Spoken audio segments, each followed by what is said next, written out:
Okay, guys, so all week in writing, we've been learning different things about Dr. Martin Luther King Jr. And, the first day we all read the same thing.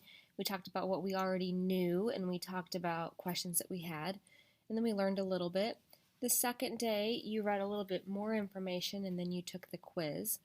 And then Thursday, everybody got to read kind of whatever they wanted from the choices that were available, and the idea was for you to take notes. And remember, today's writing assignment is just a one-day writing assignment. It's not a project. It's sort of like just a writing prompt, if it helps you to think about it that way. And the idea is that we've spent this time talking about this person, and we want to think more about the ideas that he had.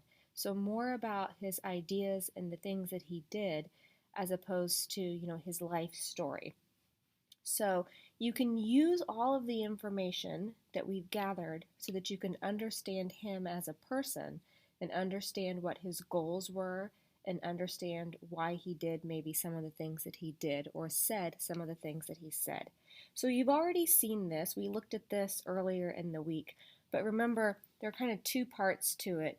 The top, these are your 6 choices. Okay, so you have about 40 minutes in class to work on it, and you only have to choose to do one of them. Now, I will say if you finish before 40 minutes is up, you can do another one. So what tends to happen is a lot of kids end up doing 2, and then a lot of kids only do 1, and then some kids do 3 or 4, because if you don't have a lot to say about one of them, I need you to say more by choosing another one and another one to follow up with. But if you have a lot to say about one of them, then you really only need to spend your time on that one assignment. So let's take a look at the first one. Dr. Martin Luther King gave a famous speech entitled I Have a Dream. In his speech, King shared his dream of a world where all people lived in peace and harmony, regardless of their skin color. Write about a dream you have for making the world a better place. So you're just thinking about the things that he said, and depending on what you read on Thursday and the research that you've done, maybe you're really familiar with his I Have a Dream speech, so you understand what he was talking about in his. Nonetheless, think about the things that you think need to happen in our world in order for it to be a better place. And I just want to take a minute to remind you that this is a serious assignment, so you don't want to put in things to be funny. There's a good time for that, and I kind of would like to hear what you have to say if you're trying to be funny, but this would not be the place for that. Okay, so if you've got big ideas about how the world can be a better place in terms of getting along with people and taking care of each other and taking care of our planet, this is the one for you. The next one says, in The Strength of Love, King claimed that fear was the ultimate cause of hatred, prejudice, and violence. So that's a lot to unpack. The question here is, do you agree or disagree with his assessment?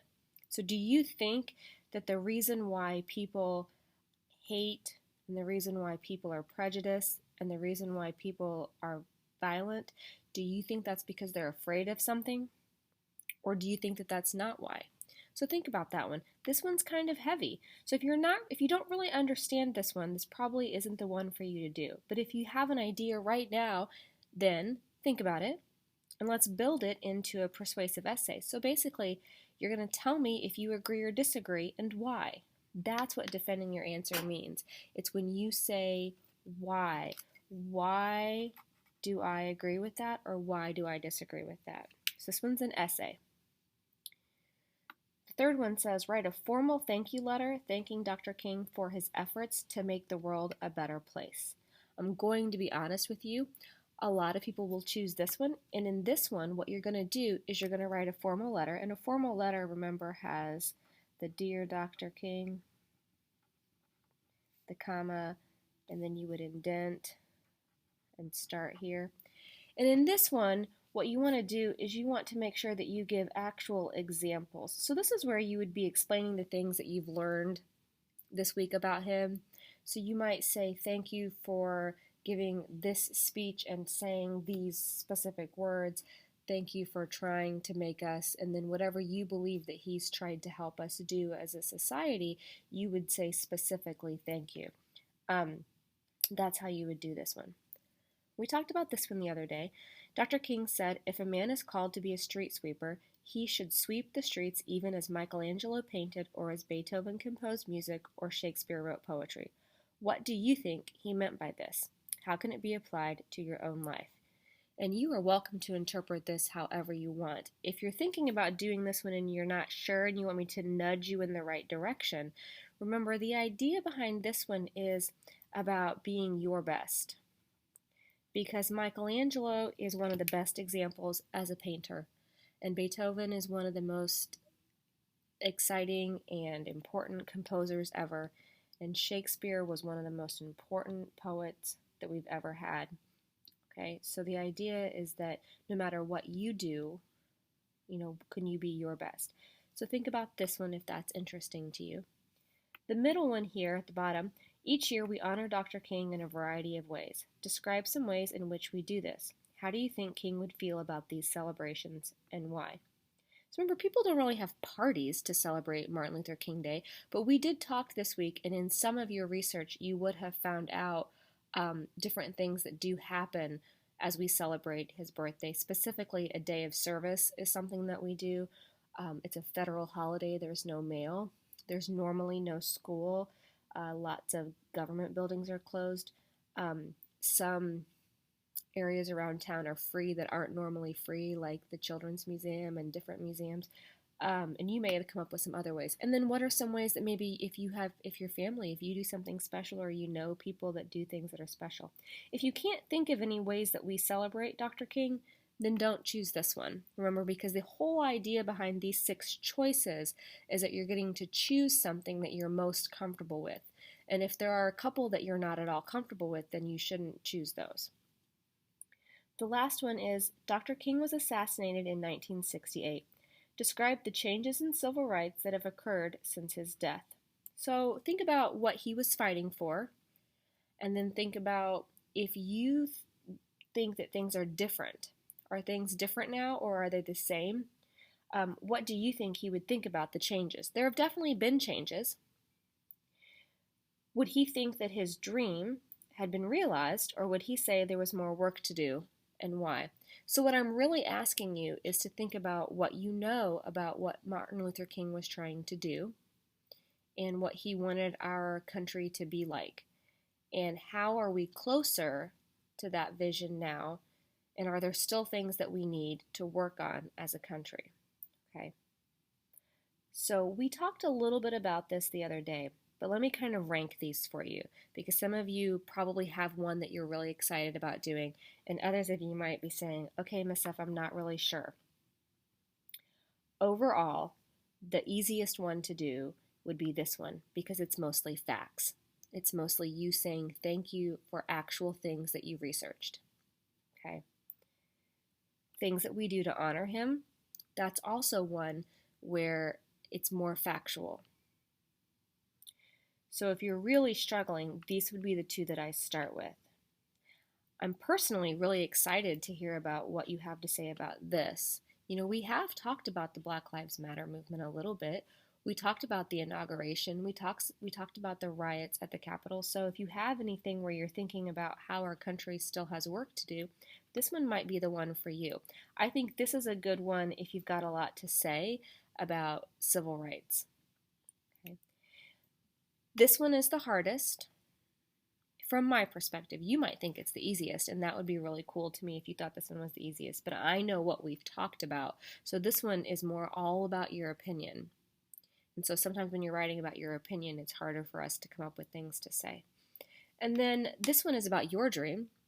So if you are really passionate about something, about making a change in your family or your community or our country or the world, this would be a great one for you to do. And then again, this one is just about how you feel that this quote, like what do you think this quote means and how it applies to you. I can't really say, I guess, which one is easier or hard. I just know in the past, the ones that people have chosen, if they weren't sure, was more this one or maybe this one. So these 3 tend to be the ones where you use more facts, and these 3 tend to be the ones where you have to kind of use more opinion. Okay.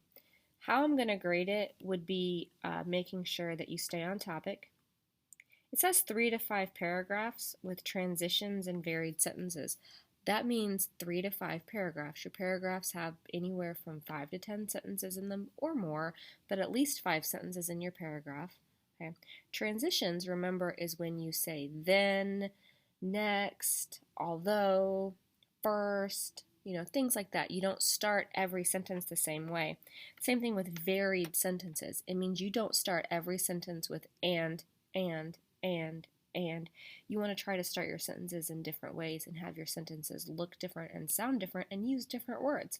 And so the best way to do that one is after you're done writing, go back through and ask yourself, am I using the same words over and over and over? Grammar and conventions means capital letters, punctuation, and things spelled correctly. Okay.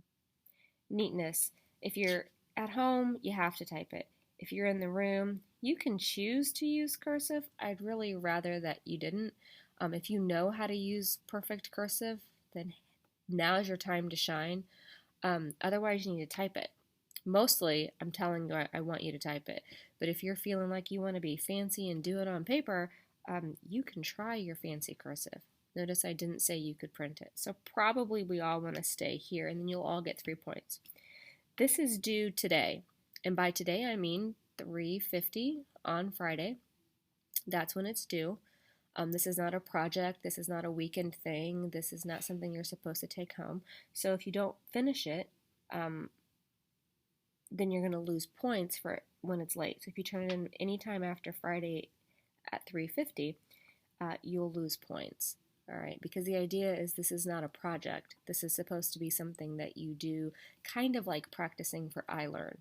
All right, so that's how you do today's writing assignment.